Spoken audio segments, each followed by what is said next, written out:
Ok, listo. Bueno, pues buenas tardes a todos. Retomamos este semestre de seminarios a distancia y en esta ocasión tenemos a la doctora Argelia Pérez Pacheco del Hospital General de México, que nos va a presentar su ponencia titulada Tejidos y Sonidos, un enfoque innovador en la imagenología médica. Adelante, Argelia. Sí, muchas gracias. Sí se me oye, ¿verdad? Sí, sin problema. Ok.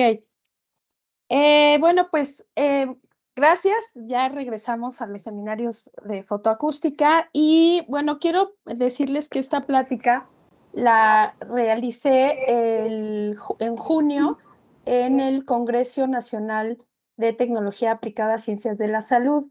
Este congreso lleva ya bastantes años.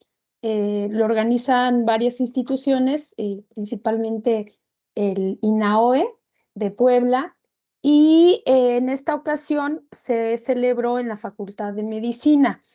Hice algunos ajustes de la presentación porque, bueno, aquí pues hay varios que saben, si no es que todos, lo que es la fotoacústica y bueno, pues la intención de esta plática pues era presentarles los avances que se han hecho en imagenología médica. Sin embargo, los ajustes que le hice fue los resultados recientes que hemos estado trabajando, bueno, recientes, que ya se han estado trabajando, pero que eh, em, recientemente en agosto mandamos un trabajo a una revista y en 1 de agosto nos dieron ya la aprobación y entonces quiero manejarles un poco de eso. Así que bueno, voy a comenzar. Previamente siempre doy una breve explicación sobre la Unidad de Investigación y Desarrollo Tecnológico. Como ya me hizo la presentación Lenin, yo trabajo en el Hospital General de México y ahí estamos actualmente 5 investigadores, 3 que pertenecemos al Hospital General y los otros, bueno, son 2, bueno, 3 que trabajan en el ICAT con la intención pues de desarrollar investigación y tecnologías alrededor de dispositivos, equipos, software, etcétera. Todo esto bajo el enfoque que se conoce como medicina transdisciplinaria, en donde se desea o la búsqueda de conocimiento pues es a partir del enfoque de distintas disciplinas bajo el principio de unidad del conocimiento, más allá de las disciplinas.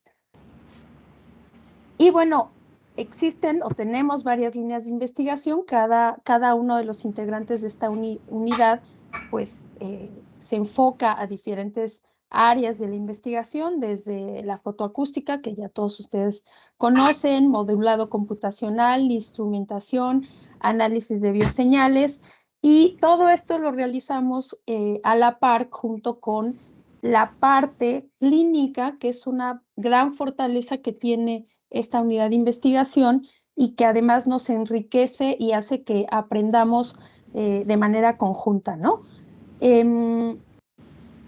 Aquí siempre doy una breve introducción de qué es el efecto fotoacústico. Como ustedes ya saben, pues es un fenómeno que descubrió Alejandro Graham Bell en 1880 y se basa en la excitación de luz que absorbe un material. En esta animación se ve muy claro. Esta excitación generalmente es pulsada o modulada, incide sobre una muestra y esta muestra va a absorber esta energía y esta energía se va a traducir en una señal eléctrica que, dependiendo del tipo de transductor, pues es la que vamos a detectar. El desarrollo de la técnica fotoacústica pues ha ido evolucionando a la par de las fuentes de excitación y las de detección. Recordemos que, bueno, pues en los años 60 todavía no existía o no se había descubierto el uso de los láseres y las fuentes de excitación generalmente eran el sol y las lámparas de descarga.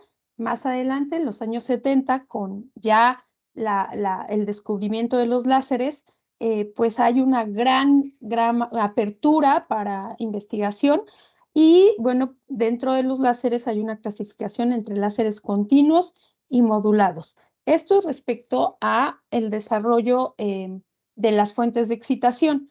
Respecto a la detección, bueno, pues existen desde los micrófonos de membrana, de electrete, y más adelante también por los años 70, por los años 80, estos transductores fueron ya transductores piezoeléctricos, incluso sensores de inmersión que pues son los que actualmente se trabajan mucho, sobre todo en imagenología.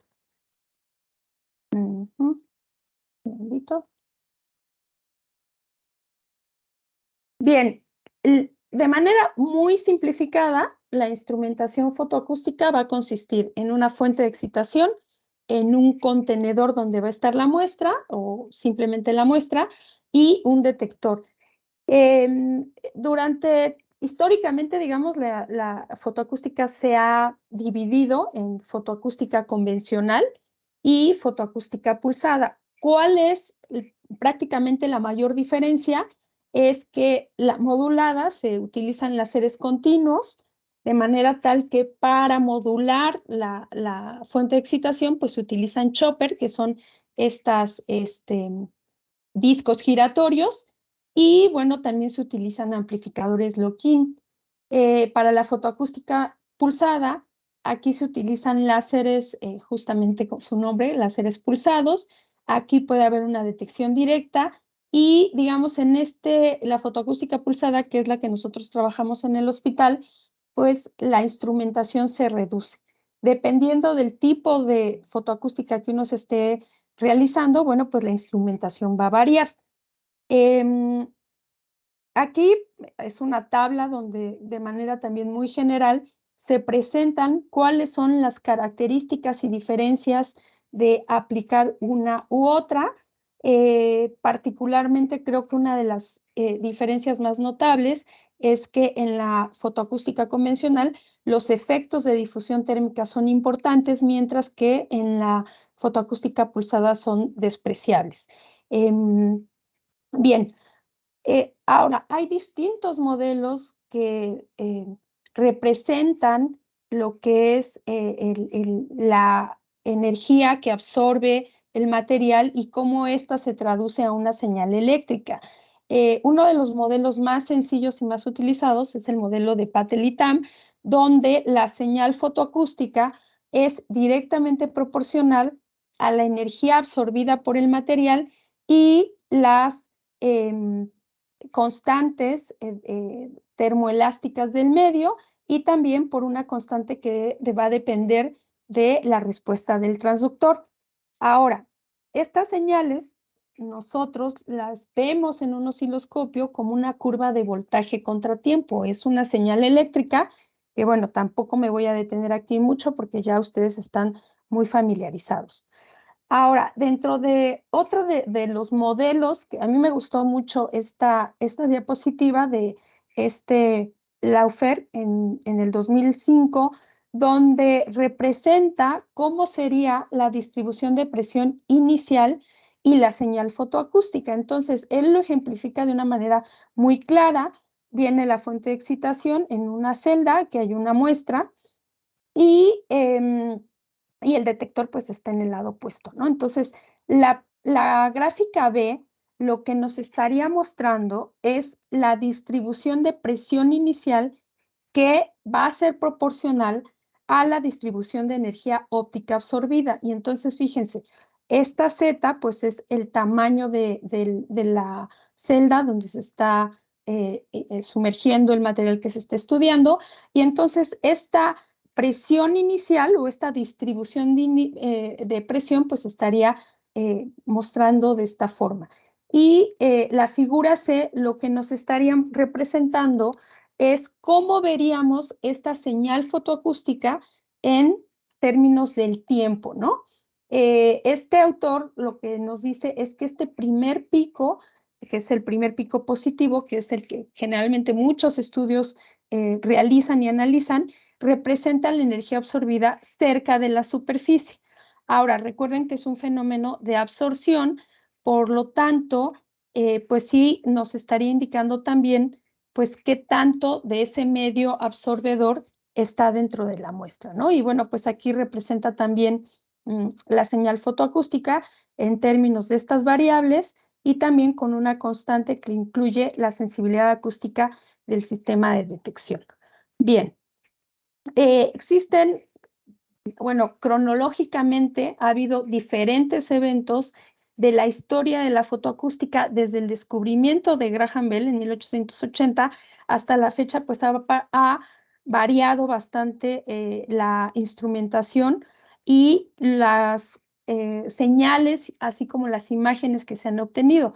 Fíjense, las variantes rojas, que es la fotoacústica modulada, son pues los primeros trabajos que se hicieron, sobre todo en gases, y las flechas azules indican la variante pulsada.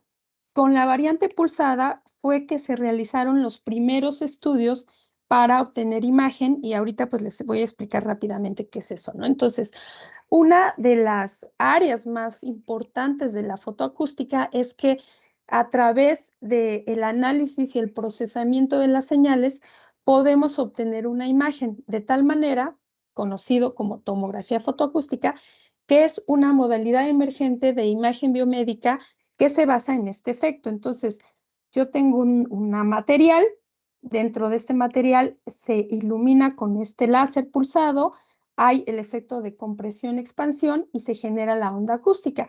Estas señales nosotros las vemos y lo interesante de esto es que nosotros podemos poner una serie de sensores para obtener, en este caso, por ejemplo, una imagen de una mano de una manera muy clara y con una pues sensibilidad y poder de penetración muy alto, además de que, como sabemos, es una técnica no invasiva y no ionizante. Ahora, el número, la distribución anual de investigaciones en fotoacústica ha aumentado considerablemente desde su descubrimiento. Como ustedes pueden ver, bueno, pues en cronología del tiempo hasta el 2019, pues como el número de artículos ha ido aumentando de manera exponencial. Sin embargo, a la fecha sigue siendo una técnica que aún no se aplica en la clínica.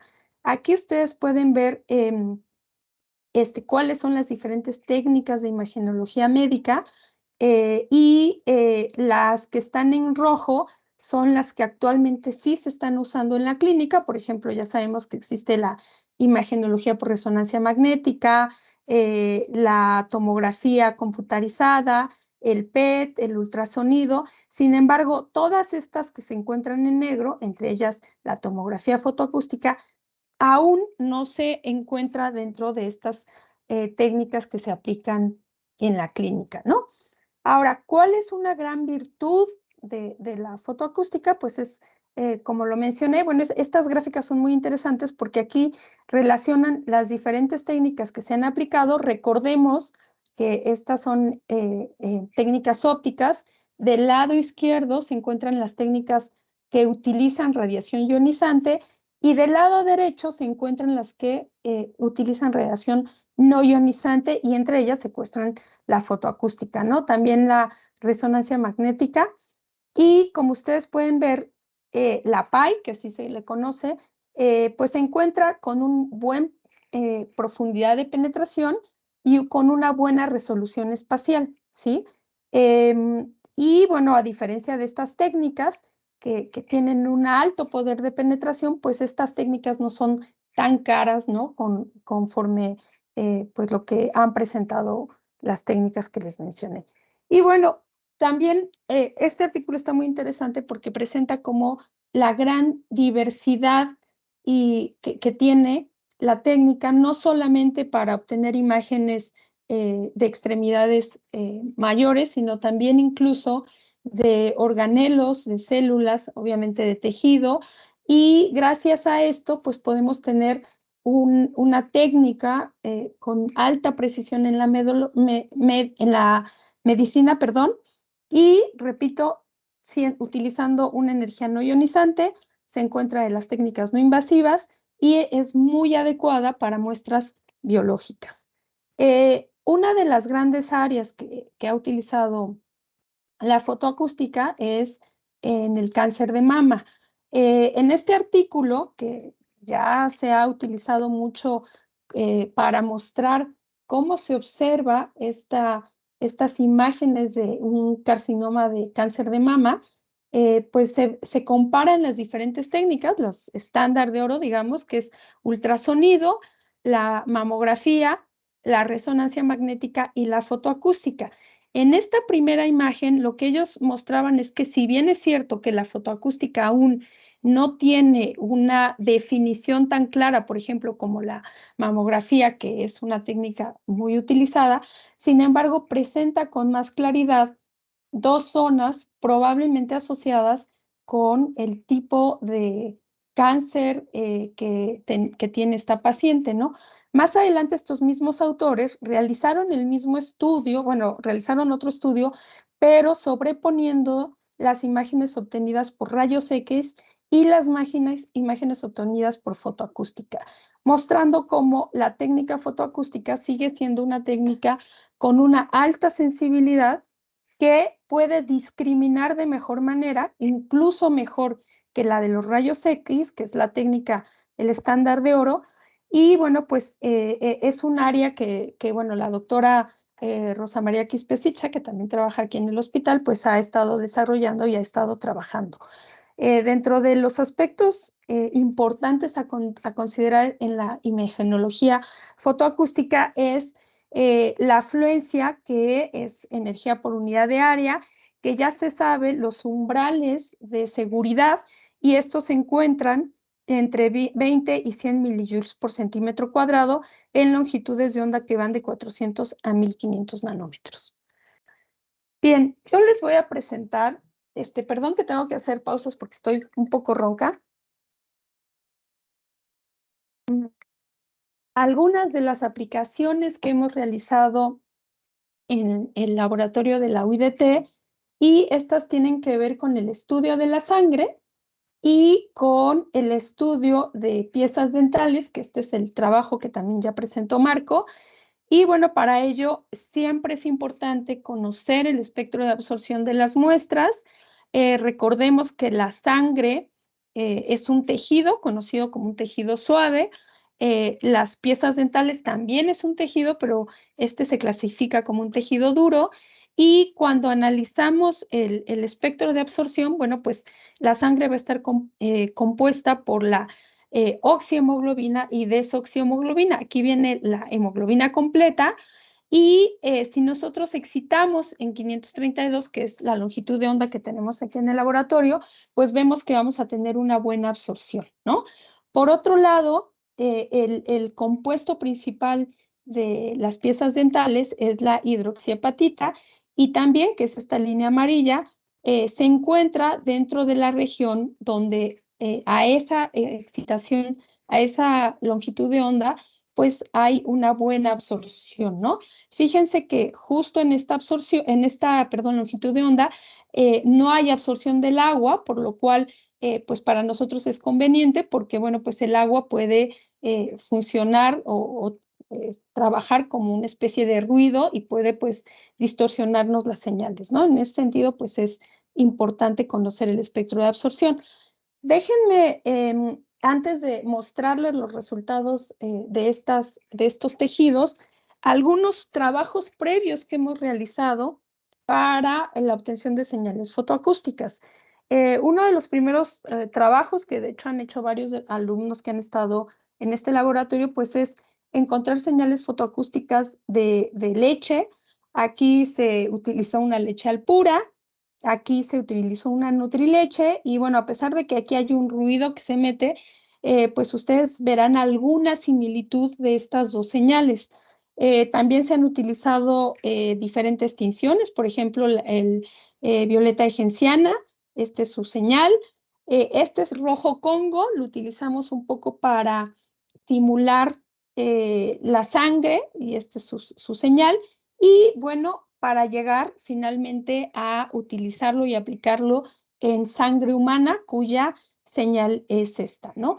Como ustedes pueden ver, algo muy interesante es que cada material va a tener una firma característica que va a estar representada por esta señal fotoacústica.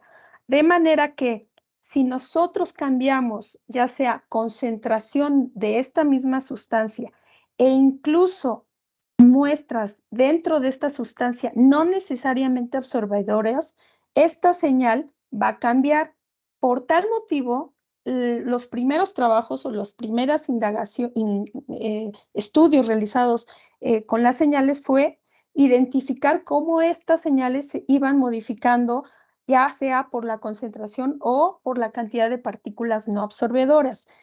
Aquí les presento un trabajo que realizamos con varios chicos que estuvieron haciendo su servicio social, entre ellos Marco y Flor, las señales fotoacústicas obtenidas de cristal violeta o violeta de genciana. Este cristal violeta, violeta de genciana, es un compuesto químico muy utilizado debido a que es un indicador de pH, o sea, de acidez. Cuando el pH está por debajo de 1.6, se torna amarillo, y cuando aumenta por encima de este valor, se torna azul, violeta azulado, ¿no? También es muy común utilizado para desinfectantes, sobre todo en animales de compañía, gatos, perros, aunque también se dice que un exceso de esta sustancia pues puede crear también infecciones, ¿no? Entonces, esto es con moderación. Y también dentro de su amplio uso, esta tinción, que se le llama tinción de Gram, puede identificar o clasificar bacterias, incluso le llaman bacterias Gram o no Gram. Y bueno, pues se ven así, de esta manera. También lo han utilizado para viabilidad celular gracias a su habilidad en conectarse con el ADN. Aquí lo que hicimos pues, primero fue ir variando la concentración, obtener el espectro de absorción, justamente para garantizar que tengamos una señal fotoacústica buena. Aquí está en 532 y pues sí tiene una buena absorción. Aquí se realiza la curva de calibración y pues es una curva de calibración perfecta en función de la concentración. Esto lo trasladamos a las señales fotoacústicas variando estas concentraciones, y como ustedes verán, pues lo que realmente se modifica de la señal pues es la amplitud. Hay un estudio muy interesante que es parte del autor que les mostré anteriormente, es cómo este primer pico absorbedor pues está representado por esta expresión que relaciona el coeficiente de absorción y bueno, por un exponencial, ¿no? Cuando nosotros analizamos simplemente el primer pico, es decir, el voltaje del primer pico en función de la concentración, pues vemos que hay una relación lineal, ¿no? De manera tal que al aumentar la concentración, aquí pongo de agua destilada de violeta de genciana, eh, pues vamos a notar cambios en la señal fotoacústica, no en su forma, pero sí en su amplitud, y bueno, pues existe una relación claramente lineal. Y ahora la pregunta era, ¿qué sucede si yo tengo un material absorbente, que en este caso vamos a utilizar el rojo Congo, pero voy a introducirle partículas no absorbedoras? En este caso, las partículas que introducimos fue partículas de borosilicato que tenían dimensiones de 10 micras, conocíamos la densidad dada por el fabricante y el índice de refracción. Entonces, aquí fuimos variando la concentración o la fracción de volumen de las partículas de borosilicato, manteniendo constante la solución de rojo Congo, y lo que analizamos fue cómo estas señales se iban modificando. Fíjense que aquí, a diferencia de cuando aumenta la concentración, aquí lo que se está obteniendo es prácticamente la misma señal, es decir, la morfología de la señal fotoacústica no cambia. Sin embargo, sí se ve modificado el tiempo de arribo, se va haciendo cada vez más y más pequeño el tiempo de arribo. Aquí cuando analizamos el primer pico con la fracción de volumen, pues si bien no tenemos una relación tan bonita con un coeficiente de Pearson tan bueno como lo obtuvimos en la de violeta de genciana, pues sí vemos que hay una tendencia a disminuir. Por tanto, a mayor fracción volumen, a mayor fracción de volumen de las partículas de borosilicato, el tiempo de arribo de la señal fotoacústica es menor y por lo tanto la velocidad de la onda acústica aumenta. Aquí tenemos varias hipótesis de lo que estaría sucediendo, pero bueno, esto lo dejo un poco para representar lo que ahora vamos a ver con la sangre, ¿no? Y bueno, pues la sangre, ¿por qué es importante estudiar la sangre? Bueno, pues primero porque nos da información de nuestro estado de salud. Es un tejido conectivo formado por diferentes tipos de células. En general, digamos, está compuesto por eritrocitos o células rojas, leucocitos o células blancas y plaquetas. Sin embargo, bueno, este porcentaje es muy alto de toda la sangre y abarcando el 45% y solamente el 55% es el plasma, ¿no? ¿De qué está compuesta la sangre? Pues principalmente de hemoglobina. Esta es una proteína conjugada y es justamente el pigmento que le da el color a los glóbulos rojos. Su función principal es transportar el oxígeno desde los pulmones a todos los tejidos y órganos del cuerpo. Ahora, cuando nosotros vamos a sacar estudios de sangre, pues el médico basta con ver nuestra biometría hemática, donde lo que ellos ven, si esos valores de esas células salen dentro del rango normal, estos son los valores normales, y también mediante análisis por medio de microscopía, se dan cuenta si existen anormalidades o alteraciones respecto a la forma cóncava de los eritrocitos. ¿Cambié de diapositiva?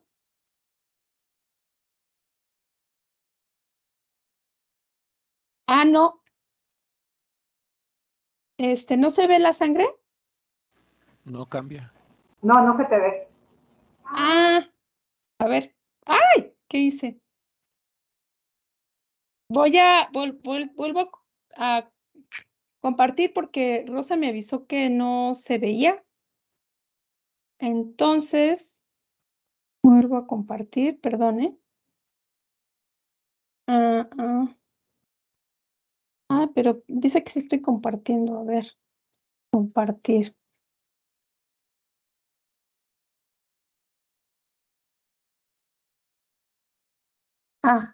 Gracias, Rosa. Lo bueno es que aquí Rosa está a mi lado y me avisa porque si no, no sabría si me están viendo o no. Es que creo que esta no la vieron, ¿verdad?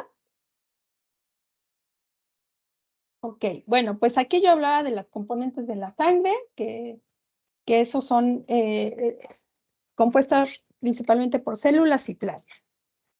Y bueno, lo que les comentaba es que generalmente un eritrocito pues tiene esta forma, un segundito, tiene esta forma que son como discos bicóncavos.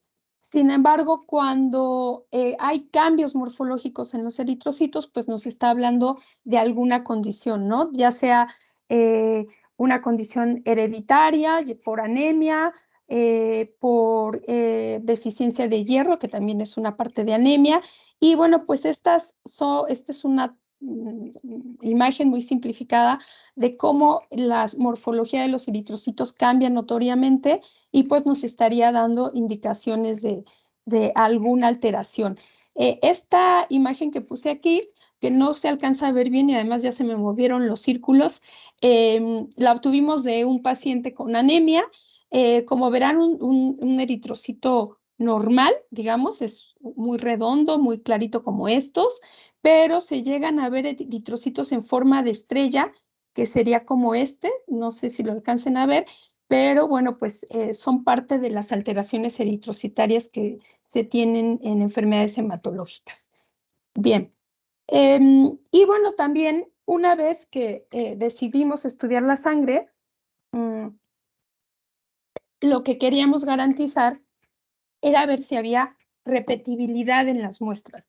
Y para ello este fue un trabajo muy sencillito que hicieron unos estudiantes, creo que fue Adriana, que sacó de una muestra de sangre, la metió a la celda de cuarzo, sacó la señal, volvió a sacar la muestra y la volvió a meter de la misma persona, ¿no? Entonces, como ustedes ven, pues hay una muy buena repetibilidad. Aquí todavía no hemos cuantificado qué tanto, pero bueno, pues esto nos garantizaba que teníamos una señal muy clara relacionado con las condiciones de una persona. Y bueno, también otra de las situaciones importantes que averiguamos y estuvimos trabajando es la energía con la cual íbamos a hacer incidir la muestra. En este caso, la muestra de sangre la colocábamos en una celda de cuarzo y trabajamos con diferentes energías, es decir, fluencias, desde fluencias muy bajas, con lo cuales no obteníamos señales fotoacústicas, hasta fluencias muy altas. En este estudio, aquí nada más les presento la que la que utilizamos para el análisis de muestras sanguíneas, que fue a 14.32 milijoules por centímetro cuadrado de fluencia, que se encuentra incluso por debajo de lo reportado por los umbrales de no daño a las células, y potencias altísimas o fluencias altísimas que son 10 veces más, ¿no? O 100 veces más, que fueron 1457 milijoules por centímetro cuadrado. Una cosa muy curiosa que observamos es que, bueno, primero monitoreamos la señal durante 5 minutos, nada más para ver si no le estaba sucediendo nada a la señal. A esta energía no le sucede nada. Como ustedes ven, las señales son prácticamente iguales. Y lo que realizamos también fue extraer de las células y visualizar por el microscopio cómo estaban esas células. Aquí, esta es de una persona sana. Antes de hacer la incidencia de luz, vimos en el microscopio y como ustedes ven, pues son células eritrocitos muy sanos, sin ningún cambio morfológico, con la membrana muy clara. Y cuando se terminó de hacer la incidencia de luz, volvimos a extraer al fondo de la celda de cuarzo los eritrocitos y nuevamente obtenemos pues células también bajo las mismas condiciones, ¿no? Por el contrario, cuando trabajamos con intensidades muy altas de luz, aquí algo que nos llamó muchísimo la atención es que pues sí obteníamos una señal fotoacústica, pero esta señal al minuto 4 ya prácticamente disminuía y al minuto 5 ya teníamos una señal muy, muy pobre. Si bien no hay ligeros, primero en los primeros 3 minutos, digamos, no hay tantos cambios, pues más allá del cuarto minuto hay un notorio cambio. Y cuando realizamos nuevamente el frotis o lo que se conoce como la inspección de las células, pues antes de la incidencia, pues los eritrocitos están muy bien. Y después, pues ya vemos cómo hay eritrocitos deformados, incluso hay algunos que ya se les rompió la membrana celular, ya hay pedazos incluso de células y bueno, si bien alguno que otro sí sigue conservándose, pero ya hay un notorio cambio. No solamente eso, sino a estas energías tan altas, lo que notamos es que al retirar la sangre, vimos que había dejado el spot, un coágulo, donde incidía la celda de cuarzo. Entonces, pues bueno, aquí pues sí es importante, muy importante la energía que se esté utilizando para realizar el análisis fotoacústico. Bien, y lo que les quiero presentar ya de manera más formal es las muestras que estudiamos, de muestras de sangre de pacientes clasificados como sujetos sanos, es decir, sin ninguna enfermedad hematológica, y revisado en el banco de sangre y realizando estudios serológicos, es decir, que no tuvieran infección. Y también analizamos pacientes que tuvieran un diagnóstico de anemia, sobre todo porque la anemia baja mucho los eritrocitos, ahorita los explico. Se extrajo mediante punción venosa un tubo que fue llevado a estudios de laboratorio y otro tubo que fue llevado al laboratorio de la UIDT. Aquí, pues, siempre una imagen queda más clara. Represento el efecto fotoacústico, el fenómeno de generación de la señal fotoacústica. Se hace incidir la luz en la celda donde se va a insertar la muestra de sangre. Mediante un transductor de ultrasonido, nosotros utilizamos mucho estos transductores de PVDF, que lo colocamos, lo acoplamos directamente a la celda de cuarzo, y es así como obtenemos una señal. Este es el setup experimental. Aquí viene el láser, viene la celda. Obviamente no está a escala, ya que aquí pues es una celda muy grande, y lo analizamos con el osciloscopio. Aquí les presento los primeros resultados que obtuvimos de sangre de personas sanas, cuya amplitud y perfil temporal va a depender, pues, obviamente, las propiedades ópticas, acústicas y morfológicas de la muestra. Fíjense ustedes que aquí estas señales, bueno, pues de principio pareciera que tienen pues una envolvente similar, sin embargo, hay una gran variabilidad. Aquí son 10 muestras. Cuando nosotros analizamos, no teníamos mucha claridad de cómo hacer la distribución. Sin embargo, gracias a la intervención de los médicos, y además que fotoacústica nos lo mostró, a la hora de clasificar estas señales por sexo, es decir, aquí les presento la de hombres y aquí la de mujeres, perdón, primero la de mujeres es la de arriba y la de hombres es la de abajo. Nos dimos cuenta que esta envolvente era muchísimo más clara cuando se hacía esta clasificación, y esto tiene que ver porque la hemoglobina y la cantidad de eritrocitos es mayor en hombres y en mujeres. Esto nos lo estaba indicando directamente la señal fotoacústica. Si ustedes ven, estas señales de mujeres, bajo las mismas condiciones, pues tiene una amplitud a lo más de 1 milivolt, mientras que la amplitud de la sangre de hombres pues es ligeramente mayor, ¿no? Este es un hallazgo muy interesante. Bueno, por lo pronto para nosotros que estábamos iniciando en el terreno del análisis de la sangre. Y bueno, a partir de ahí hemos estudiado diferentes muestras de sangre, ya sea sangre normal, que es esta su firma fotoacústica, anemia, que aquí hay una clasificación dentro de la anemia que es microcitosis, que estos eritrocitos se vuelven más pequeños y este es su firma. Macrocitosis, esta células se vuelven mayores al rango normal, y personas con leucemia. ¿Qué pasa con la leucemia? Pues en este caso, los glóbulos blancos, que no son absorbedores, tienen una expresión mayor que si fueran personas sanas. Y bueno, pues las células, perdón, la firma fotoacústica es de esta forma. Ahora, fíjense cómo, decía yo, esta firma nos está representando una condición fisiopatológica de la sangre. Hemos visto que las muestras con macrocitosis tienen esta ondulación que no presentan las muestras de microcitosis.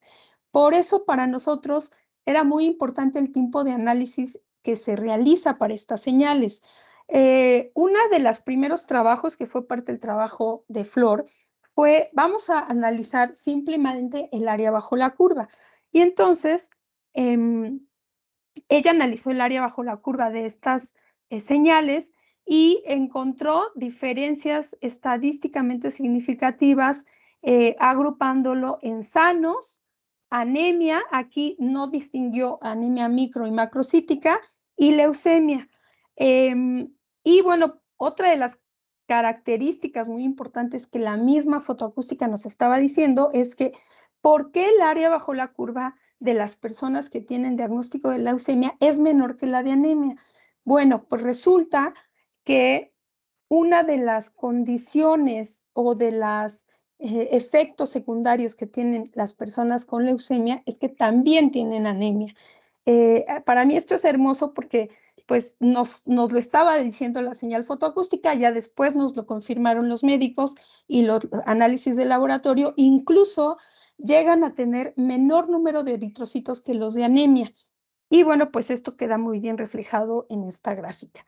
Bien, el procesamiento de la señal puede ser tan diverso como quiera, ¿no? Este es un análisis muy sencillo, pero recientemente hemos estado trabajando, bueno, perdón, previo a eso, bueno, pues también hemos sacado otro tipo de información, no solamente respecto a la amplitud de la señal fotoacústica, que aquí se las presento, sino también podemos obtener parámetros como la velocidad del sonido.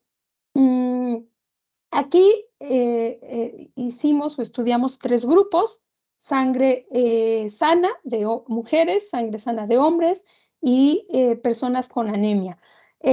Aquí graficamos tanto el primer pico de la señal fotoacústica, que es en el eje izquierdo, y aquí la velocidad de sonido de estas señales, en función de los eritrocitos, en función de la hemoglobina y en función del hematocrito. El hematocrito es el porcentaje de la sangre que ocupan los eritrocitos. Es una medida a veces indirecta, pero bueno, sigue siendo un indicador. Fíjense que la sangre sana, que son los círculos rojos y triángulos rojos, se encuentran en función de los eritrocitos y de la hemoglobina, pues por arriba de los valores que se obtienen para personas que tienen diagnóstico de anemia, ¿no? El gap mayor lo obtienen no tanto los eritrocitos, sino la cantidad de hemoglobina, que hay un gap entre estos pacientes. Lo mismo ocurre en el hematocrito. Y algo muy interesante que obtuvimos de este trabajo, que se ha enviado ya a la revista Photoacoustic, es que podemos nosotros encontrar la velocidad de sonido de mejor manera, o por lo menos con mayor sensibilidad que lo reportado. En la literatura se ha reportado que la velocidad de la sangre es 1570 general, pero no han reportado estudios, o pocos estudios usando fotoacústica han reportado el valor de la velocidad de sonido en personas sanas, que aquí nos salió 1577, y en personas con anemia 1567. Si ustedes hacen el promedio, pues llegamos aproximadamente a este valor, pero nosotros pudimos clasificar muy bien o distinguir muy bien la velocidad de sonido de este tipo de pacientes con una sensibilidad o con una P o un valor de significancia alto. Este estudio, pues estamos ahí esperando que ya nos lo publiquen. Y bueno, dentro de... Un segundito, Dentro de los grandes o la gran diversidad en el procesamiento de las señales fotoacústicas, hemos estado trabajando con el doctor Giovanni del Instituto de Ingeniería, quien ha trabajado mucho en el modelado de espacios de estados. ¿Qué significa eso? Pues finalmente es una representación matemática de un sistema físico descrito mediante un conjunto de variables de entrada y salida, y se relacionan generalmente con ecuaciones diferenciales en el dominio del tiempo. Estos se conoce, o un sistema dinámico lineal, que conocen como LTI, queda representado por variables de entrada, variables de salida. Sin embargo, este esquema queda o sigue siendo muy limitado, por lo que se propone otro modelo o otra interpretación o otra representación de este sistema, que tiene que ver con cómo nosotros vamos a describir el sistema a través de diferentes variables, ya que estas variables nos están indicando pues condiciones de nuestro sistema a estudiar. Esto se utiliza sobre todo muchísimo en señales eléctricas, en procesos de control. Sin embargo, el trabajo que ahorita voy a presentar de manera muy somera, porque repito, aquí el investigador experto que ha ayudado mucho en el modelado de las señales fotoacústicas es el doctor Giovanni. Lo que él hizo fue modelar estas señales mediante un modelo dinámico de datos conocido con sensores fotoacústicos, ¿no? Y entonces, dado un conjunto de datos, estas señales le llamó sensor fotoacústico, las vamos a representar por pues esta señal fotoacústica en el tiempo. Y lo que vamos a considerar la respuesta al pulso de un sistema dinámico. Entonces, este sistema lo va a representar por estas ecuaciones que a su vez esta X son los estados del sistema, que son las que representan las condiciones internas de nuestro sistema a estudiar. Esta Y es la secuencia de salida a estimar y esta U sería la señal de excitación. Por lo tanto, la dinámica de la señal fotoacústica va a estar completamente descrita por la matriz del sistema A y la matriz de salida C, y la matriz de entrada B. A través de este modelado es que se realizó este estudio. De hecho, este trabajo, les comenté al inicio de la plática, el 1 de agosto ya nos dieron la aprobación de este artículo que va a salir en el Medical Biological Engineering and Computing. Aquí les dejo, todavía no tenemos el número, pero bueno, ya está a punto de ser publicado. Y bueno, dentro de este modelado, las consideraciones importantes es que el modelado de espacios de estados carece de una interpretación física. Sin embargo, dado que la señal fotoacústica se comporta como la salida de un sistema mecánico que exhibe una respuesta amortiguada, se puede realizar una transformación a este modelo. Esta transformación, que se le conoce como forma modal, lo que busca o las ventajas es que reduce la dimensionalidad de la señal fotoacústica y permite extraer las características más importantes de estas señales a partir de 4 parámetros, que son alfa, omega, C1 y C2. Bien, en este trabajo, lo que nosotros hicimos fue ahora sí distinguir entre anemia microcítica y anemia macrocítica, de manera tal que está señales de mujeres, hombres, anemia microcítica, macrocítica. Microcítica es la A1, macrocítica es la 2 y de leucemia. Y el estudio que realizamos fue ver si había diferencias en función de estos parámetros que encontramos, que es alfa, omega, C1 y C2, y resulta que sí había diferencias por cada uno de estos grupos de sangre. No solamente eso, sino que además se realizó un análisis de componentes principales clasificados en PC1 y PC2 y se comparó cómo mediante las características de las señales en el dominio del tiempo, que serían estas, ¿cuáles son esas 4 características que se evaluaron? Pues fue la amplitud de la señal, el tiempo de arribo, el RMS, el valor, y el área bajo la curva, y se obtuvieron mediante estas componentes principales esta clasificación de las señales que, como ustedes pues pueden ver, todas están inmersas en una misma área. Y luego se utilizó igual los resultados de PC1 y PC2, pero para las características de las señales en el dominio de la frecuencia. Estos son los 4 valores en el dominio de la frecuencia que se extrayeron, y aquí, si bien es cierto, hay una mejor discriminación de las señales, pero pues evidentemente A1 y A2, que siguen siendo anemia, pues se encuentran intersectadas por estos círculos, ¿no? Leucemia queda un poco más separado, pero bueno, tiene también una relación con las muestras de anemia. Y finalmente lo que se comparó nuevamente por medio de componentes principales PC1 y PC2, pero bajo las 4 variables del modelo de espacios, que es alfa, omega y C1, y en este caso hay una clara diferencia para distinguir los diferentes tipos de señales fotoacústicas, ¿no? Las estrellas son los centroides de cada grupo y las elipses se refieren al 95% de confianza. Por lo tanto, a partir, bueno, pues nuestros resultados o este artículo que está próximo a publicarse, pues es que el modelado de espacio de estados es una buena propuesta para distinguir de manera con una alta porcentaje de confianza y discriminar señales fotoacústicas de muestras de sangre con distintas condiciones. Y bien, ay, oigan, ya se me hizo largo.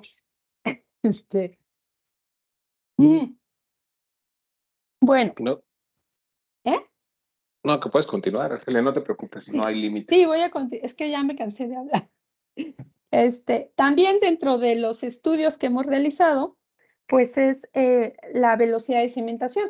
Esta es una prueba de laboratorio que lo utilizan muchísimo, de hecho en el hospital lo siguen usando para identificar si hay algún tipo de enfermedad crónica o procesos inflamatorios, incluso procesos neoplásicos, que es decir, con cáncer, ya que la manera en la cual caen los eritrocitos al fondo de un tubo, estos tubos se le conocen como Westergreen o Winthrop, pueden indicarnos alguna de estas condiciones. Entonces, esta manera de caer de los eritrocitos en un tubo, pues se refiere a 3 tipos de fases, ¿no? La fase de agregación, donde los eritrocitos van cayendo en forma de pilas, que se conoce como Reulux, la fase de precipitación, en donde van cayendo a una velocidad constante, y finalmente la fase de empaquetamiento, donde ya todos los eritrocitos están unidos y están al fondo de la celda. Estos procesos generalmente dura 1 hora, que son 10 minutos la primera fase, 40 la segunda y 10 la tercera. Uno de los factores que incrementa esta velocidad de sedimentación es la anemia. Y bueno, aquí yo les presento el monitoreo de una sola muestra durante 48 minutos desde que se coloca en la celda de cuarzo hasta que van sedimentando los eritrocitos y hasta que la señal prácticamente desaparece porque se encuentra con el plasma, ¿no? Y bueno, pues este es el monitoreo. Lo que decidimos hacer al principio es un análisis nuevamente muy sencillo, que es analizar el primer pico de la señal fotoacústica, y lo que obtuvimos pues es esta curva que justamente representa de manera muy clara una curva sigmoidea, que es la que ya se ha reportado en estudios de velocidad de sedimentación globular. Esto lo realizamos para muestras de sangre sana, hombres, mujeres y anemia. Esta última es la de anemia. Fíjense ustedes que este tiempo de aquí es el tiempo en el cual ya no vimos señales. Le llamamos tiempo de eritrosedimentación. Los hombres, perdón, esta primera es la de las mujeres, que tiene una velocidad de sedimentación de 56 minutos. La de los hombres es brutalmente mayor, que es 140 minutos. Y la de la anemia, pues es 40 minutos aproximadamente. Este estudio forma parte del que analizamos con la velocidad de sonido y que está ahorita en revisión. Pudimos concluir que esa velocidad pues va a cambiar, ya sea sangre de hombres sanos, sangre de mujeres sanas, y la que realmente aumenta, como bien lo habían confirmado o está claramente reportado clínicamente, es que la velocidad de sedimentación globular en anemia es mucho mayor. Otra de las cosas interesantes es cómo caen los eritrocitos. Vimos esta característica que en personas sanas no se presentaba, en cambio con anemia enseguida se presentaba esta ondulación, incluso a los 6 minutos, y entonces vimos que hay un gran potencial, porque a lo mejor no es necesario llegar a la hora que generalmente es el tiempo en el cual tardan estas pruebas. Incluso con fotoacústica podríamos verlo en un tiempo muy corto. Y bueno, pues este fenómeno en anemia se llama Reulox, que se ven como gusanitos de eritrocitos, cosa que en personas sanas sí se llega a presentar, pero de una manera muy mínima, ¿no? Bien. Y bueno, pues aquí yo les presentaba un poco, ya pasando al terreno de la obtención de imagen fotoacústica y que tiene que ver con el algoritmo de inversión del tiempo. Justamente el mayor desafío en la reconstrucción de la imagen es que se desconoce la ubicación de las fuentes de ondas acústicas.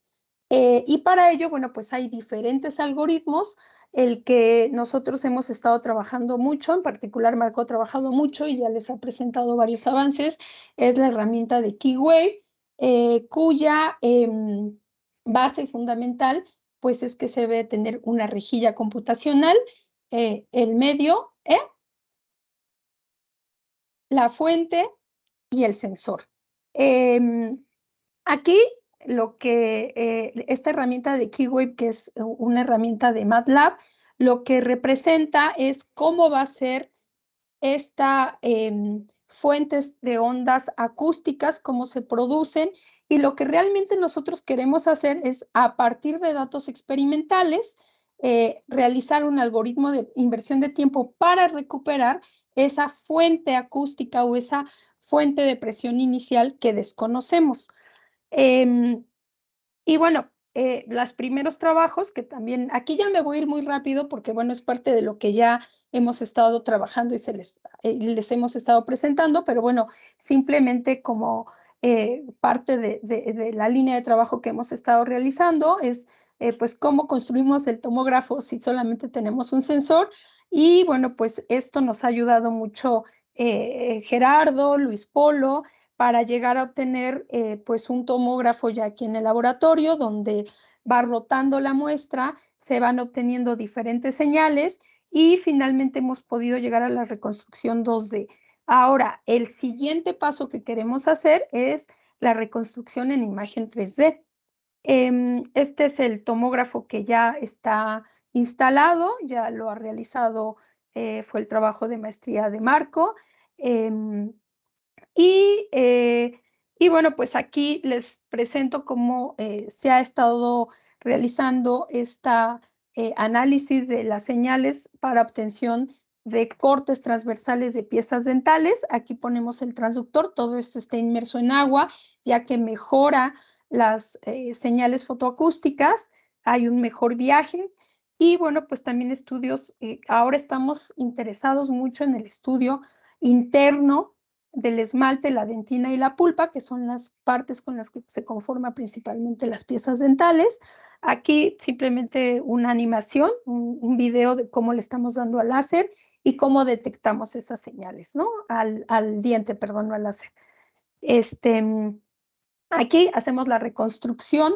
Fíjense, esto es distinto. Aquí reconstruimos la fuente acústica para identificar dónde se presenta los objetos de absorción, ¿no? Que en este caso, bueno, pues sería la pieza dental. Aquí van a ver cómo poco a poco se va creando esa onda acústica hasta reconstruir la sección transversal del diente. Otra de las cosas interesantes es que nosotros aquí estamos utilizando una energía muy alta y también parte de nuestros estudios es ver si esta energía no está dañando la pieza dental, ver también el esparcimiento de la luz, porque resulta que hay bastante esparcimiento y que también es parte de un trabajo que hemos estado realizando. Y finalmente, bueno, aquí lo que les presento ya es cómo la velocidad de sonido de la muestra determina mucho la imagen a la cual vamos a llegar. Fíjense nuevamente cómo esa imagen va variando y va haciéndose más nítida o menos nítida en función del parámetro de la velocidad de sonido que está aquí descrito.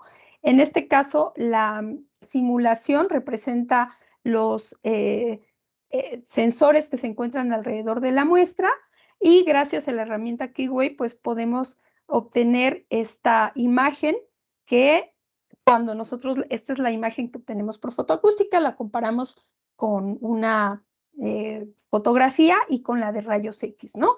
Y bueno, pues parte de esto también ya les ha comentado Marco, lo que se busca es ver si podemos no solamente ver el esmalte y la dentina, sino la cámara pulpar. Esta es la cámara pulpar. Los conductos que se encuentran, bueno, aquí se ven muy claros. Y bueno, pues esa es parte de la pregunta, si nosotros realmente estamos viendo o identificando el interior de estas piezas. Ustedes verán aquí, nosotros vemos una especie de sombra y la pregunta es, ¿esta sombra, que ahí la dibujamos un poco a ojo de buen cubero, tiene que ver con la pulpa o no? ¿No? Aquí pues es parte de lo que también nos ha estado ayudando Misael, un trabajo excelente que presentó Misael y bueno, se ha estado colaborando para ver si pues también este tipo de intensidades se relacionan o no con los conductos. Y bueno, pero todo este trabajo está en proceso, ¿no? Esperemos en breve. Y finalmente, bueno, pues hay varios tomógrafos fotoacústicos que han realizado en piezas dentales. Este es uno de Coleman, de los más estudiados. Sin embargo, pues ya si lo vemos en retrospectiva, pues ya está relativamente viejito, aunque no tanto. Y bueno, pues aquí a manera de resumen les presento varios tomógrafos que se han realizado para imagen del cerebro, no solamente de dientes. Estos ya se encuentran en algunas clínicas para cáncer de mama. Aquí hay un arreglo de sensores, de hecho ahí verán un agujero. Todos estos ya utilizan diferentes tecnologías, incluso algunas combinadas con ultrasonido, pero ya son tomógrafos fotoacústicos que se encuentran dentro de clínicas transnacionales. Y bueno, finalmente, pues agradecerles. Aquí yo les hago un poco de resumen de cómo la técnica puede ser usada para diagnóstico, monitoreo, diagnóstico en el punto de atención. Y bueno, pues es una amplia gama que sigue siendo muy interesante y sigue siendo producto de estudio. Aquí el grupo de trabajo, bueno, ya ahorita también ya hemos actualizado, ya tiene bastante tiempo, pero bueno, la importancia de hacer medicina translacional y bueno, pues agradecerles a ustedes y a los colaboradores y a los estudiantes que han formado parte de este proyecto, ¿no? Muchas gracias, Argelia. Entonces pasamos a la sesión de preguntas. Levanten su manito virtual, por favor. Jonathan, adelante. Hola, doctora, bastante interesante. ¿Sí me escuchan? Sí. Genial. Bastante interesante su presentación, sobre todo por la parte de clasificación de enfermedades de la sangre. Sin embargo, tengo algunas preguntillas allí. Por ejemplo, mencionó que obtenía señales fotoacústicas de la leche. Sí. No sé si puede regresar a... Sí, sí tenemos de la leche, pero fue así como, a ver, ay, sí lo ven, ¿verdad? Sí. Ah, ok, estas, ¿no? Y bueno, mi pregunta va más encaminada porque de lo que yo alguna vez investigué, porque la leche la utilizaba como un blindaje óptico, justamente para prevenir que la luz de irradiación a las muestras llegara a los sensores y me metiera la señal de láser. Y en lo que investigué, a lo mejor no investigué lo suficiente, nunca encontré el espectro de absorción de la leche en el visible o que tuviese una absorción fuerte en el visible. Casi todo está en el infrarrojo. Ah, mira, eso es interesante porque realmente aquí lo hicimos para ver si había señal. Y bueno, pues la leche se utiliza mucho por lo del esparcimiento, ¿no? Sí. Y bueno, sí obtuvimos señal. Ahora, no hemos sacado el espectro. Aquí, ahorita ya tenemos un espectrofotómetro para ver los espectros. Ahora, muy difícil que haya transmisión, ¿no? Pero absorción, pues debería de haber. Bueno, pues si vemos señal, a lo mejor muy poco, que esa es la gran virtud de la señal de la fotoacústica, aunque hay una absorción muy baja, pero si la hay, podemos ver señal. Y bueno, pues además no la tenemos que reducir ni echarle agua para bajar eso.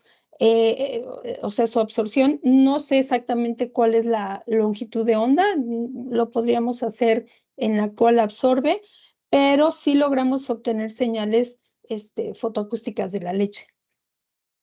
Ok, sí, igual como le comento me resulta interesante porque en principio yo esperaría que no generara, ¿no? Y si genera, pues probablemente sea un mal fluido para blindar ópticamente a los sensores. Ujú. Otra cosa que me pareció interesante, doctora, ¿podría irse a la diapositiva en donde agrega las nanopartículas de borosilicato? Sí, aquí. ¿Cómo explican que la velocidad de transmisión de la onda acústica aumenta cuando se agregan partículas de borosilicato? Bueno, así de manera eh, intuitiva, yo esperaría que retrasara la onda en el medio y que el primer pico temporalmente se retrasara. Pero Pues lo que... fíjate, no, ¿sabes por qué? Porque disminuyes el camino medio. De hecho, o sea, ¿por qué se genera una señal fotoacústica, no? Bueno, pues porque el medio donde se está produciendo la onda acústica le permite llegar hasta el sensor. Entonces, cuando tú reduces el camino óptico, el camino libre medio de entre partícula y partícula, entonces, de hecho, eso es parte, porque mira, qué interesante. Aquí aumentamos el número de partículas, y el tiempo de arribo cambia. Eso mismo vimos con las señales fotoacústicas, exactamente. Mira, aquí hay más partículas, digamos, de eritrocitos, ¿no? Y mira cómo el tiempo de arribo, de hecho puse el máximo, porque pues aquí el tiempo de arribo luego cuesta trabajo decir, pero el primer máximo es mayor, o sea, perdón, mayor, llega primera la señal, ¿sí? Cuando hay mayor número de partículas, cuando van disminuyendo, el tiempo va haciéndose mayor. Entonces, una hipótesis, porque no tengo manera de demostrarlo, sin embargo, experimentalmente, tanto con la sangre como con las partículas de borosilicato, cuando aumentaba el número de partículas, resulta que el tiempo de arribo era menor. Y eso está hablando también de la manera en la cual la onda acústica va viajando a través del medio. Hay mayor número de objetos donde la onda acústica se puede propagar de mejor manera. Esa es para mí la interpretación. De hecho, ahora que me muestra esta, se me ocurre que podría ser que, por ejemplo, el medio sea ya un medio, ¿cómo se le llama? Eh, pues un medio compuesto en el cual, porque la velocidad del sonido del borosilicato es creo 5 veces mayor o 4 o 5 veces mayor que en el agua. Entonces podría ser la combinación de ambas velocidades, tanto de la sangre, o que es mayormente agua, más el borosilicato, allí pesadas por las cantidades de masa que haya de cada uno. Podría ser. ¿Sí? Porque ahora que me muestra estas de la sangre, sí me parece también contraintuitivo, pero si uno lo ve desde los términos de un medio compuesto, a lo O mejor más por... denso. Uh-huh. Y ahorita que regresó allí eh, a las diapositivas de la sangre, Ajá. ¿han hecho estudios de cómo la cantidad, digo, sé que la anemia, por ejemplo, hay anemia por deficiencia de hierro, pero cómo el hierro o la señal que genera el hierro, la señal fotoacústica que genera el hierro afecta o modifica esta clasificación de las enfermedades que ustedes hicieron? Fíjate que hicimos, de hecho, estas de anemia son anemia hemolítica, es decir, que rompen muy rápido la membrana. La que más hay y es más reportado, sobre todo de incidencia en México, es la deficiencia de hierro. Entonces, lo que vamos a hacer ahora, de hecho, un estudiante va a hacer su tesis de eso, es analizar las muestras con deficiencia de hierro y vamos a compararlas con que tenemos de anemia. Yo aquí bueno, yo les puse aquí como un ejemplo representativo de micro y macrocítica, pero las de las sanas prácticamente tienen la misma envolvente, pero las de anemia varía mucho en función de la cantidad de eritrocitos y la cantidad de hemoglobina. No son iguales en ningún caso, en ninguno. O sea, bueno, yo les presenté aquí una ejemplificada, pero ahora lo interesante es mostrarlo con diferentes tipos de anemia y si eso también podría estar dándonos información respecto a la condición patológica, ¿no? No lo sé. Repito, los que hemos analizado son anemia, pero han sido anemia hemolítica. Ahora queremos hacer anemia con deficiencia de hierro. Ya les contaré a ver qué tal. De acuerdo, gracias. Gracias. Gracias, Jonathan. Enrique, adelante. Hola, ¿qué tal? Buenas tardes, ¿me escuchan? Sí. Muy bonita plática, muy amplio todas las temáticas, muchas preguntas, pero a mí me gustaría centrarme ahí en un aspecto que a mí se me hace a veces misterioso de la fotoacústica. Lo dijo al inicio de la plática, ahí en las gráficas, o sea, esto todavía no se usa como herramienta de diagnóstico. Y mi pregunta, o en su opinión, es, porque vamos, es como el medio más favorable, se hace investigación en la parte fotoacústica en el hospital, trabaja en el hospital con los pacientes. ¿Qué se necesita para dar ese brincote, para que el doctor empiece a confiar, por ejemplo, en este tipo de pruebas que ustedes hacen? O qué se necesita, ¿no? O si es una cuestión que quizás pueda ir más allá de la parte científica. Pues yo creo que sí, o sea, finalmente todos los sistemas tienen que tener una regulación y estar avalados, no sé, por la COFEPRIS o cosas así, ¿no? La verdad, ahí sí desconozco, no tengo idea. Lo que sí es que, digamos, las técnicas que se han considerado como estándar de oro para patologías, sobre todo en cáncer de mama, ¿no? Se necesita tener una garantía, ya sea para prevención o para monitoreo, ¿no? Una vez que ya se ha diagnosticado.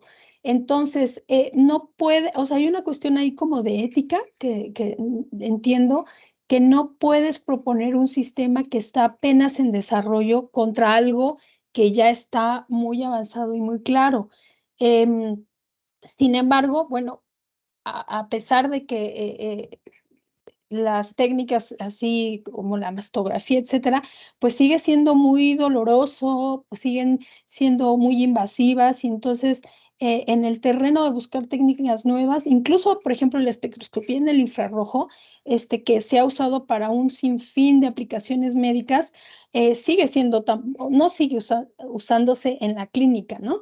Entonces yo creo que hay una serie ahí de regulaciones médicas, técnicas, hasta políticas que no me queda claro, pero bueno, pues en búsqueda de nuevas alternativas, creo que en eso estamos varios, ¿no? Vale, muchísimas gracias. ¿No? ¿De qué? Gracias, Enrique. Gerardo, adelante. No se oye, Gracias. Gerardo. Ah, ya. Sí, no, ya, pues eso. Gracias. Excelente plática, Argelia. Respecto a esto último que plantea Enrique, mi feeling, lo que yo alcanzo a ver, quizás Geminiano, que también ella ha hecho varios estudios en fotoacústica, es que el principal problema que tiene la fotoacústica es que es multiparamétrica. Llama la atención los experimentos que haces tú con violeta de genciana y todos estos colorantes, el espectro creciente que tienes en función de la concentración del colorante. Es algo que lo he visto reportado en algunos artículos, pero que nadie cita. ¿Por qué? Al ser multiparamétrica, la señal fotoacústica, y no está aquí Orlando porque va por su niña, pero él ya lo demostró, y yo creo que Geminiano también, y Yanier que está acá, cualquier cambio, sea en el sensor, un pequeño tilde en el sensor que incide el láser de manera ligeramente diferente, hace que sea la parte cuantitativa muy difícil de aplicar. Entonces, el gran problema que tiene en este momento la fotoacústica es que es multiparamétrica. Otro problema que tiene es que si lo queremos aplicar en la parte biomédica, el hecho de que utilicemos luz su penetración o el alcance que va a tener, salvo que hagamos algo invasivo como meter una sonda en algunos tejidos, es a unos cuantos, a lo más 1 centímetro de profundidad, no más allá. Entonces eso lo limita a aplicaciones prácticamente en la superficie de la piel. Y el principal problema, que es algo que yo he estudiado desde el punto de vista teórico, es ¿cuál es el coeficiente de absorción mínimo que te va a generar la señal fotoacústica? Es una pregunta que me hizo Luis hace varios años y no tengo todavía respuesta. Resulta que para generar señal fotoacústica, tú con el diente, por ejemplo, estás utilizando fluencias muy altas para generar señal fotoacústica. Fluencias que, sí, no es invasivo porque no te mata ahí, pero es una pregunta que le hicimos a la Agencia de Estándares de Estados Unidos, porque está reportado que para usar estos láseres es de 20 o 100 millijoules dependiendo de la longitud de onda. Pero si tú los usas para remover tatuajes, utilizas hasta 1 joule de energía por periodo, por tiempo. Son un tratamiento muy largo. ¿Sí? Los que tienen tatuajes, y si lo quieren quitar, van a ver. No te lo quieres quitar, ¿verdad? No, es muy complicado. Y utilizan mucha energía, casi 1 joule.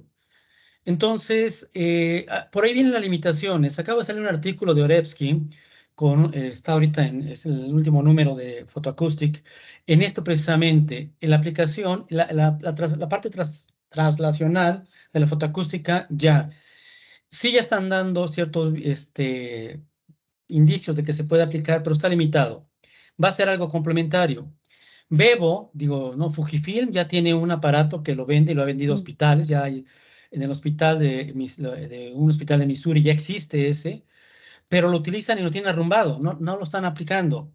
Luis, ahí en el Cardiovascular Research Center hay uno de esto, y cada vez que lo quiere utilizar, cada vez que tienes que meterle mucha información para sacar una imagen. Es decir, todavía la promesa está en fotoacústica, hay muchos indicios que va a darse, pero se necesita encontrar una forma de que se pueda evitar la parte de absorción. O sea, que la absorción es el principal problema. Y la pregunta es, ahí, ¿cuál es el coeficiente de absorción mínimo que te va a generar una señal fotoacústica? Y ahí es una pregunta muy interesante. Los experimentos que hizo Jonathan y que yo he hecho con células HS936 en Estados Unidos, pues es la única célula que puede generarte señal fotoacústica por la alta concentración de melanina que tiene. De ahí ninguna otra célula de cáncer te lo genera. Necesita enhancers, ¿no? Entonces, sí llama la atención eso. La pregunta es muy interesante la que hace Enrique. En FDA ya han sido aprobados varios prototipos, pero todavía no dan ese salto para que realmente decir, ya podemos detectar algo. El comentario que siempre hacemos con Luis es de que podemos detectar algo cuando sabemos que ya está, pero cuando ya no sabemos, los falsos positivos son muy grandes, ¿no? Todavía.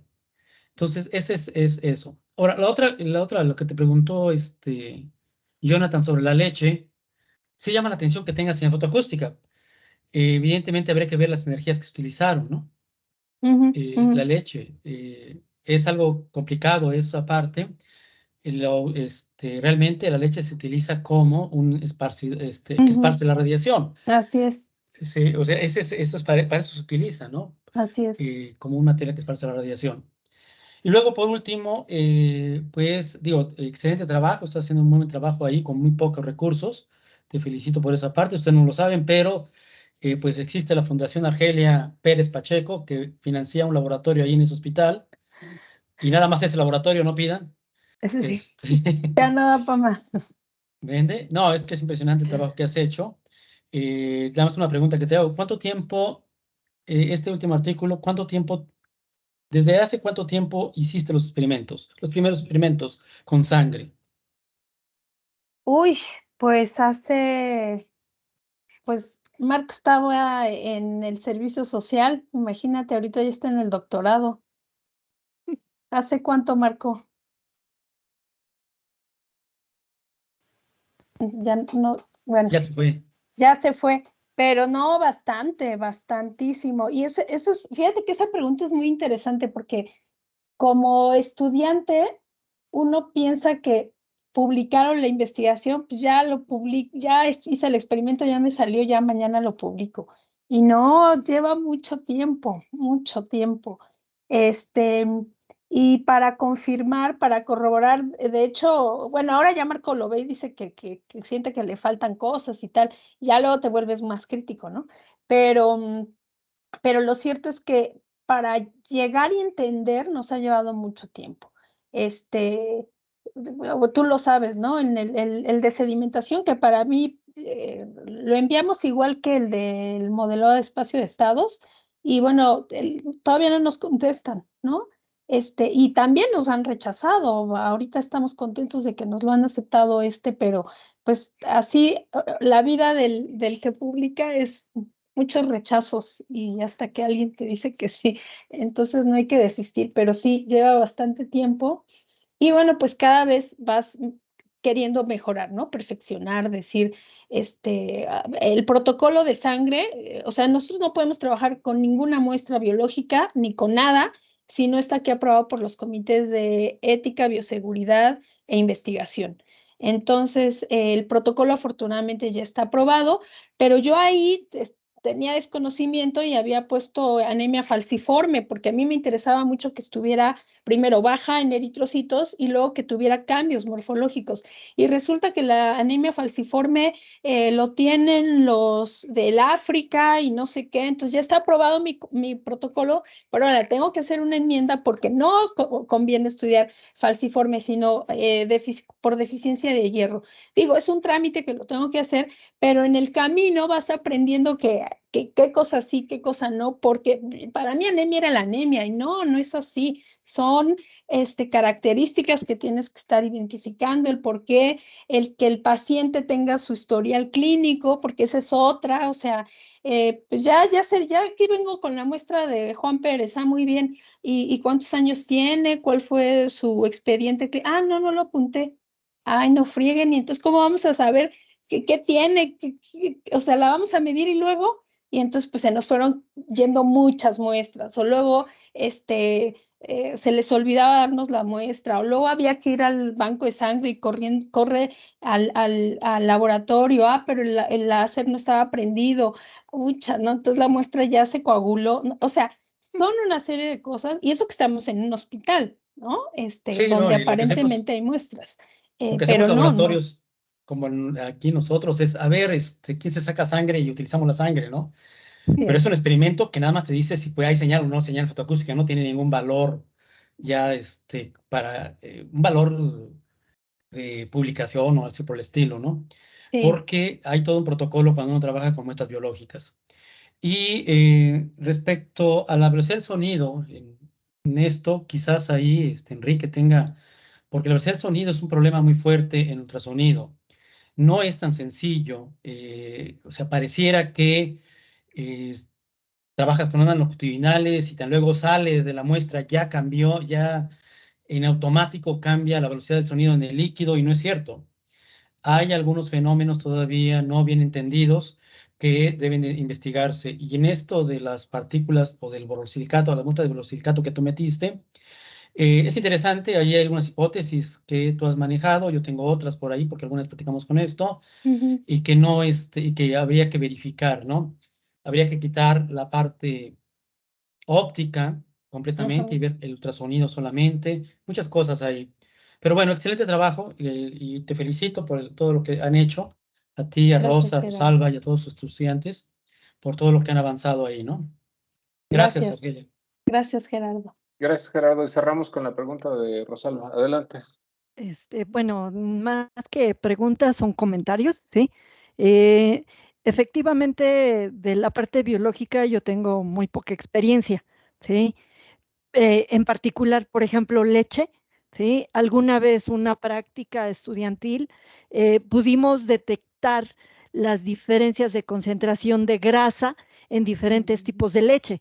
O sea, si absorbe y además se pueden ver características de ella, ¿sí?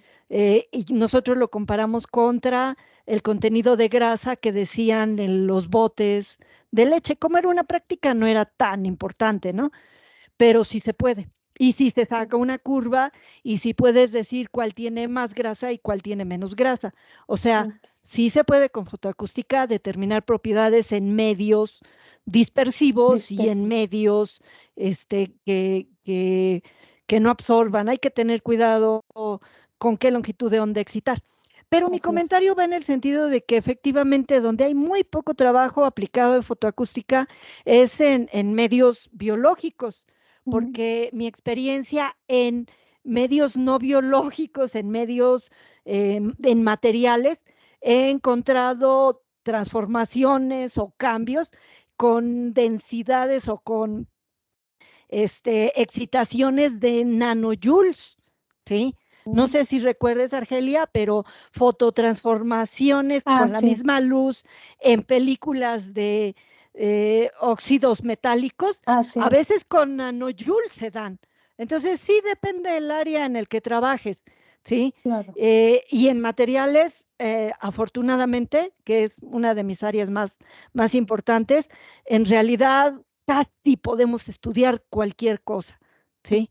En biológicos no me queda muy claro y ustedes que son expertos, pues ya saben las limitaciones, ya saben qué longitudes absorben, cuáles no, y los límites de intensidad o de cuánta energía le pueden meter y sin dañarla. Pero en materiales, no. En materiales tenemos desde nanojoules por centímetro cuadrado hasta como con el diente, ¿no? Muchos, un joule o cercano, ¿sí? Entonces, sí depende de con qué material está uno trabajando, ¿sí? Y bueno, ese sería mi comentario. Gracias, Rosalba. Muchas gracias. Pues de nueva cuenta, muchas gracias, Argelia, por inaugurar este segundo ciclo de presentaciones. Vamos a cerrar la grabación ahorita, pero no sé si vaya a haber comentarios respecto a la... Déjenme detenerla. Respecto a la conformación